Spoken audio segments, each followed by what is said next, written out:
Oh, he's there. They have Yo. Yo, bro. Just cancel the stream because they're not. They blocked this thing all off. And yeah, just fucking. But like literally, my whole house is fucking. They saw me that I was on stream with you, and they took like basically they saw I was on stream with you, and was like, oh, he's not home. Let's go fucking rob his Yeah, house. I know. That's probably when I realized what happened. Yeah. So let me. I'm here trying to figure out. I'm trying to see if my mom's okay. Everyone's okay. Yeah. No, I get it, bro. No worries. All right, but I'll send you videos. 6ix9ine actually got fucking robbed while I was on stream. Fucking great. Whose crib? Your crib? Yeah, I'm great. Did they ransack you? No, they didn't. I guess the way you say they were looking for, I guess, the keys to the safe. Bro, what? Someone broke in your crib while we were streaming? Yes, bro.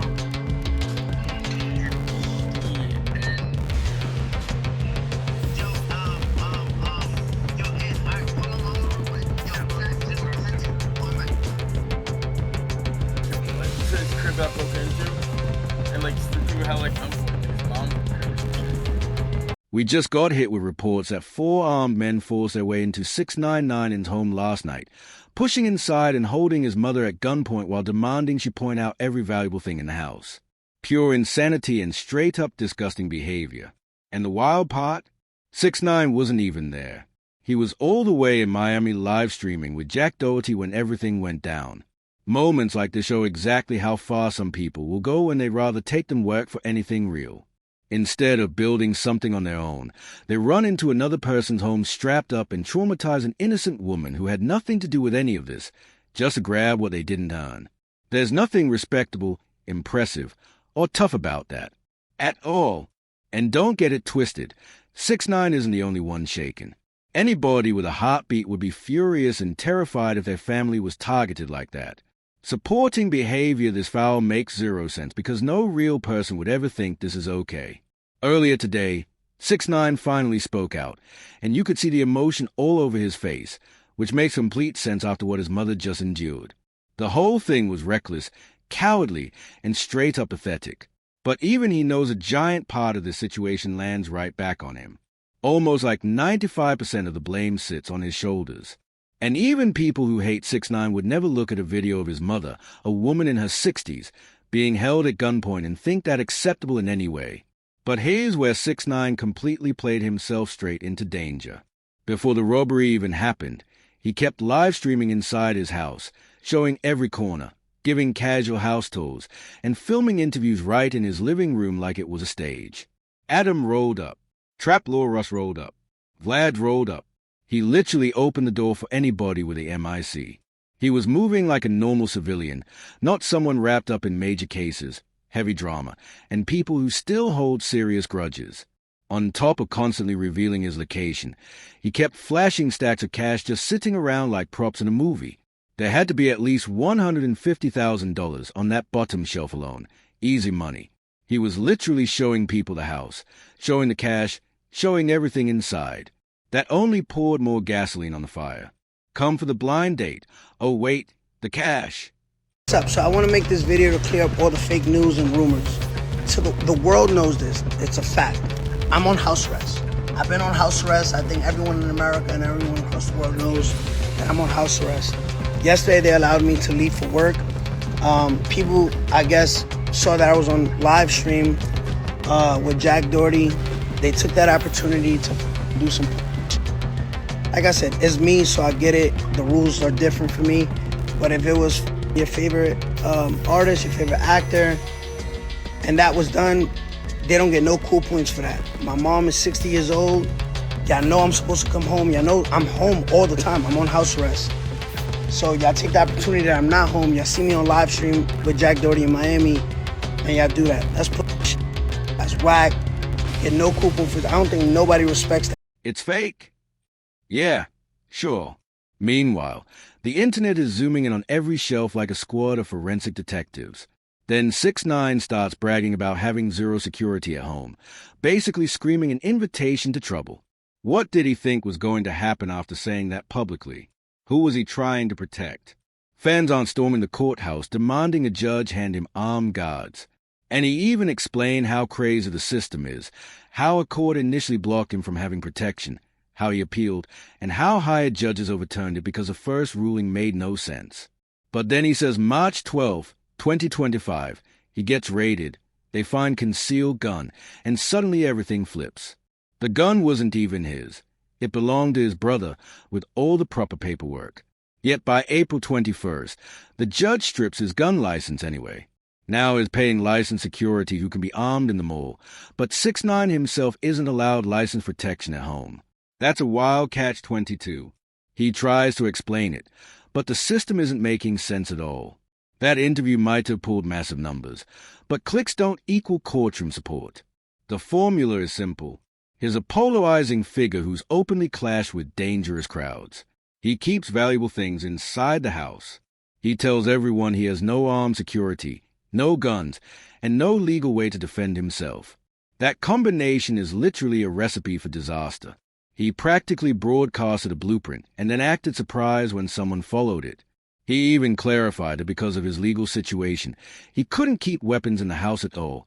If he slipped up even once, he'd be facing serious time, which he obviously wants to avoid.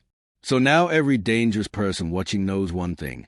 Here's a location, here's a layout, here's the cash, and here's the fact that he can't legally protect himself. That's not bad luck.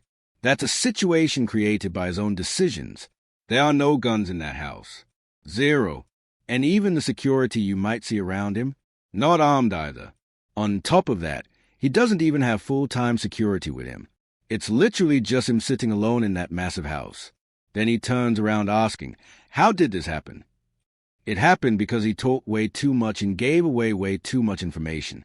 He walked into those interviews and literally opened up entire chapters of his life that should have stayed locked away forever. And the wildest part? Even knowing how exposed he is, he still goes online, stirring problems, picking fights, and provoking people who live in the street world for real. That's the part that makes absolutely no sense.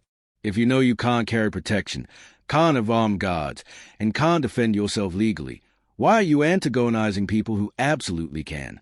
If it were me, I'd be quiet as a church mouse, settling every issue I've ever had, shaking hands with old enemies, trying to reclaim every ounce of peace. But that's not how it went down. Now 6ix9ine is suddenly trying this peaceful rebrand, the whole let's all be cool, spread positivity storyline. But honestly, it feels way too late. After all that chaos, he pops out talking about dropping a Christian song, which is while considering Young Thug once joked that if you cooperate, you might as well start making Christian music. And now 6ix9ine is literally doing it. It's like he finally gets at the trolling, the drama, the beef. It never paid off the way he thought it would. At the end of the day, nothing beats real peace. And is learning that the hard way. If someone offered me $100 million but said I'd lose all my peace, I'd hand that money back in a heartbeat. Peace is priceless for anyone who actually wants to live a calm life. But for 6ix9ine, peace feels impossible if he's still chasing career. If he wants to keep cashing in on interviews, there's only so long he can recycle the same old stories. Eventually, people are going to demand he speak on new situations. And for someone who built an entire persona on controversy, that drags him right back into the chaos he's trying so hard to leave behind. Right now he's getting paid roughly $10, $20K per interview, but that kind of money isn't worth risking your life just to call out big-name rappers who live close enough to actually slide on you. He can't carry protection. He knows exactly what he's up against. And he still has to watch his back every single day. That's not a smart trade-off. In his caption, he wrote, "The devil is working hard, but my Lord Jesus Christ works even harder." If that's genuine, good for him. Everybody deserves a moment of clarity. But is still flashing massive stacks of cash, showing off wealth, while living in a house with no real security and under house arrest with his mother. That's reckless. That tells me he hasn't learned a single thing, not even a tiny bit. Because if he truly understood the danger he's in, his approach would have changed overnight. And judging by his recent behavior, you have to wonder if this humble, spiritual version of him is even real. Just a couple of weeks ago, he was online provoking the Latin Kings again, saying he was ready to get back at them even if it meant serious jail time. Everybody knows the only thing that brings life sentences is taking things to the extreme. So what is he really implying when he talks like that? Because those statements don't match the peace and love energy he's suddenly trying to push. Now, after everything that's happened, you can see 6ix9ine really struggling to flip his whole image. But his past keeps dragging him right back into the chaos he swears is done with. Every move he's making now feels like pure damage control, not genuine growth, and people can always sense when something isn't lining up. He keeps posting messages about faith, peace, positivity, all that uplifting energy. But the internet doesn't forget the years he spent calling out entire groups, sparking drama, and putting himself in insane situations. When your whole brand is built on chaos, the moment you try to calm down, everyone starts questioning whether it's real or just another storyline. Right now, the streets, the fans, even the industry are all looking at him like, is this genuine, or did things just get a little too close to his front door? That's the pressure sitting around him, and it's heavy. What makes it even crazy is that he's still living in the exact same environment where all this went down. Same house, same setup, same routine, except now there's a target on him twice as big. Nobody with sense would think that's safe, not after everything. And if he keeps moving like this, something else is bound to go wrong. It's only a matter of time. The truth is, 6ix9ine is stuck somewhere between who he used to be and who he's trying to be now. And that middle ground is the most dangerous place anyone could stand. One wrong post, one wrong interview, one wrong comment, and everything could blow up again. His threats weren't empty either. He aimed them straight at the Latin kings in Miami while openly showing the world where he lives, posting his address, revealing his location, and admitting he has no security or legal way to defend himself. That's reckless behavior by any measure, and nobody with sense would call that smart. The coup that hit his house clearly wasn't linked to that group, but that's not even the point. The point is how reckless his whole pattern of behavior was. He kept provoking people who absolutely do not play while knowing he couldn't be around weapons, couldn't hire armed guards, and couldn't let his team carry anything either. At that point, if the guards can't defend you, they're just extra people in danger along with you. So now you really have to ask yourself, did all those interviews, those flex sessions, those house tours, that non-stop location-dropping energy play a role in what happened? Because the timing, the setup, the way everything lined up, it all looks way too messy to ignore. And it really makes you think about how preventable this entire situation could have been if he just moved quieter, smarter, and more carefully.